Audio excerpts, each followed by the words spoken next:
세계이왕 율곡이가 등장하는데, 아까도 제가 말씀드렸듯이 아직까지는 이 유학 시대에 대한 이야기가 자꾸 한자로 표현이 되니까 감이 잘 안 오게 되는데, 역사적으로 제가 쉽게 말씀을 드린다면 세계이왕 같은 경우는 어떤 사람이냐면 요즘 말로 얘기하면 인문학 르네상스를 열었던 사람이다, 이렇게 보시면 좋을 것 같아요.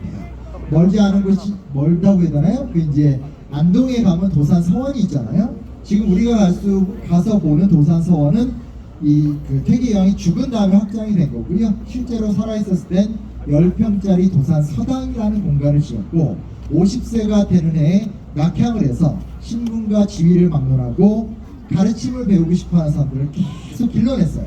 그래서 이게 사실은 그 당시 퇴계이왕이라는 존재는 우리나라 최고의 유학자이기도 하지만 동아시아 성리학사, 혹은 조금 넓게 보면 동아시아 유학사를 이야기할 적에 손에 꼽는 인물이에요. 근데 퇴계이왕이 자기보다 20살, 30살 어린 친구들이 학술 논쟁을 벌어도 다 존대로 상대하면서 논쟁을 해주면서 수많은 인재를 길렀고, 그 중에 우리가 잘 알고 있는 사람은 서해 유성룡, 임진왜란 당시에 아주 열심히 노력했던 사람이죠. 그런 사람들을 기르면서 조선이 문화적인 회복기를 갖게 되는 게 하나 있고요. 또 하나는 뭐가 있냐면 율곡이, 즉 성준길 계열의 가장 짙게, 쉽게 말하면 문파의 스승이라고 할 수 있는데, 율곡이가 가장 강조했던 건 뭐냐? 우리가 율곡이야 뭐 떠오르는 거 있어요? 5,000원은 너무한 거 아니에요?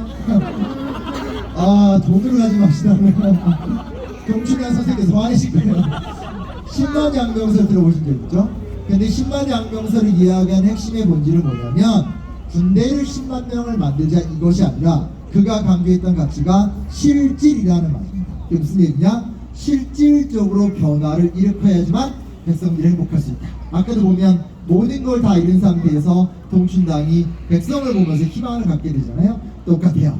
그냥 10만 양명설을 이야기한 것이 아니라 실제로 민생을 개혁하고 사회를 고치고 세상을 바꿔나갔을 때 그 강력한 경제력을 기반으로 해서 우리도 10만의 군대를 가질 수 있다. 근데 아까 공연을 보셨을 때 이야기가 나왔었죠. 지금 막을 군대가 없는데 너네 나가서 무슨 얘기하냐. 실제로 맞습니다. 임진왜란과 병자호란이란 두 차례 전쟁을 겪었었을 때 보세요. 한 번의 전쟁은 밑에서 남쪽에서 경상도를 거쳐서 탄근대를 넘은 다음에 한강과 임진강을 거쳐서 밀고 왔죠. 그리고 반대로 병자호란은 저쪽 북쪽에서 압록강, 청천강, 대동강, 임진강을 넘어서 강화도와 남한산성으로 쳐들어오게 되잖아요. 근데 그때 임진왜란과 병자호란 양쪽에 남아있는 모든 역사책을 검토해 보더라도 실질적으로 제대로 된 국방력이 가동하지 않아요. 왜 가동하지 않냐? 조선의 국방력의 가장 기본적인 편제는 만명이에요. 그러니까 무슨 얘기냐?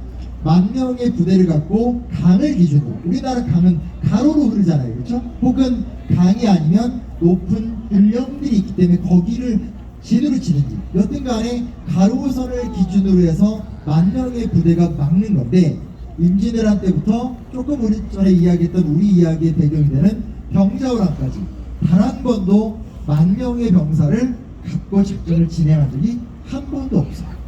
그래서 우리 의병 아시죠? 곽지호 같은 이야기들, 의병이 최대로 많이 모였었을 때가 5천이었거든요. 임진왜란 때를 보면. 근데 그때 보면 관군이 5천이에요. 어느 정도 제대로 군사 운영이 안 된지 이해가 되시죠? 굉장히 속상했었던 시절이었다고 볼 수 있는 거고, 보면 여러분 영화 남한산성 같은 거 보신 분들은 알겠지만 사실 지금 보면 싸워야 됩니다, 북벌이 됩니다, 이런 이야기를 하게 되는데, 영화 같은 거 보신 분들은 거기서 이제 최명길 같은 사람들이 화평을 막 이야기하고 하게 되는데, 문제가 뭐냐면 화평을 이야기하든 전쟁을 이야기하든 아까 말씀드렸듯이 방어선을 구축을 못해요. 가장 비극적인 장면은 뭐냐면 이거죠. 광해군이, 오늘 배경인 임조와 그의 아들 효종이 나오는데 실제로 그 직전에 광해군이 있었잖아요. 그 광해군 같은 경우는 소위 말하는 중립외교를 펼쳤단 말이에요. 근데 우리가 알다시피 광해군을 밀어내고 임조가 왕이 됐잖아요. 생각해보세요. 반역을 했던 왕은 권력을 뺏어서 된 왕이 됐기 때문에 그 다음에 또 다른 군사훈련을 좋게 보겠어요? 좋지 않게 보겠어요? 위험하잖아요. 왜냐면 내가 광해군을 밀어내고 왕이 됐는데 군사훈련을 핑계로 누군가가 나를 일으킬 수 있고, 실제로 임조가 왕이 된 다음에 난이 한번 일어나기도 했고, 그래서 충격적인 사실이 뭐냐면 병자호란이 터졌었을 때 여튼간에 우리나라 사람 중에 조선왕조 시대 때